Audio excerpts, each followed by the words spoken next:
Hi guys, so task 7, and in task 7 we're going to be talking about emotions, how emotions affect our body, and how we can change our emotions by changing our body, something that we have control over.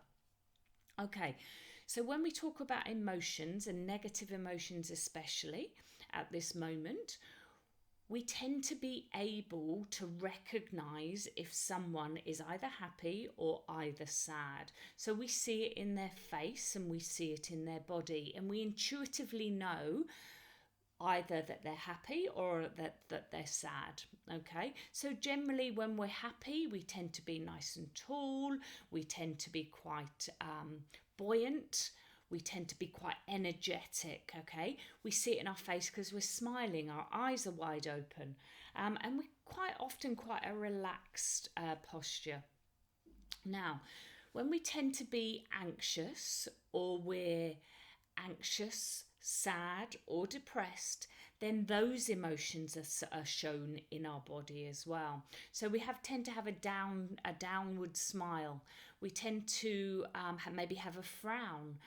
We tend to be very closed, very low energy. So if you imagine our brain in these negative emotions is learning to protect us. It's protecting us from whatever it perceives is the threat. Now, when we've spoken about anxiety before, okay, we imagine the tiger in the room. When we speak about depression, we imagine that there's a tiger outside the cave and therefore it's not safe to go out and hunt. So our brain then protects us by taking us back into the cave, pulling the duvet cover in over and going back to hibernate. And so when we have those negative emotions of anxiety, of depression, it shows in our bodies, and our bodies tend to be really closed. So imagine a bomb going off over there. What does our brain do to protect us? It closes our trunk, okay? So it closes us forward in order to protect our organs, in order to protect our head. So we tend to be very down, we tend to be very low energy. And if you actually, we read people, although we do it without actual intention, we do it unconsciously with our intuition. So you can generally tell if someone's sad, if someone's happy, if someone's joyous, if someone's depressed, just by a feeling that you get by reading their body language. And you probably don't even know that you're doing it. Okay, so your body shows your emotions. But we can actually change our body. And what we found is that by changing our body, we can actually change the emotion that we feel and that we don't want. So if you're getting that anxious, negative feeling, what I want you to do first is feel where it is. It's really important that we don't fear emotion. Emotions are literally just chemical and physiological reactions within the body, okay? So it's really important that we don't feel them. We need to be logical about them. So I always get the client to actually work out where that feeling is, what it feels like, what colour is it? Is it heavy? Is it light?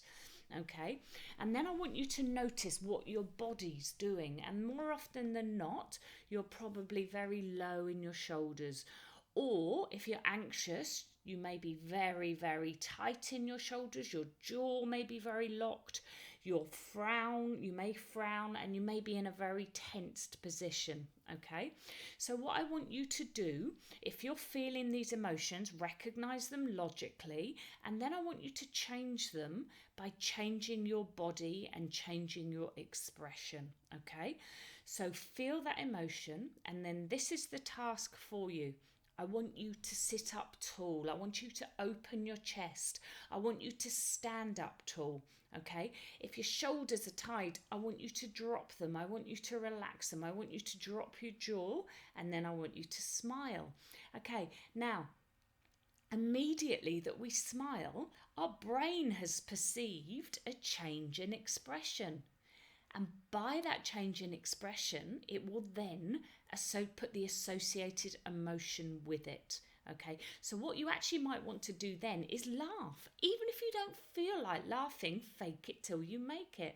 So I want you to laugh, a real guttural belly laugh, okay?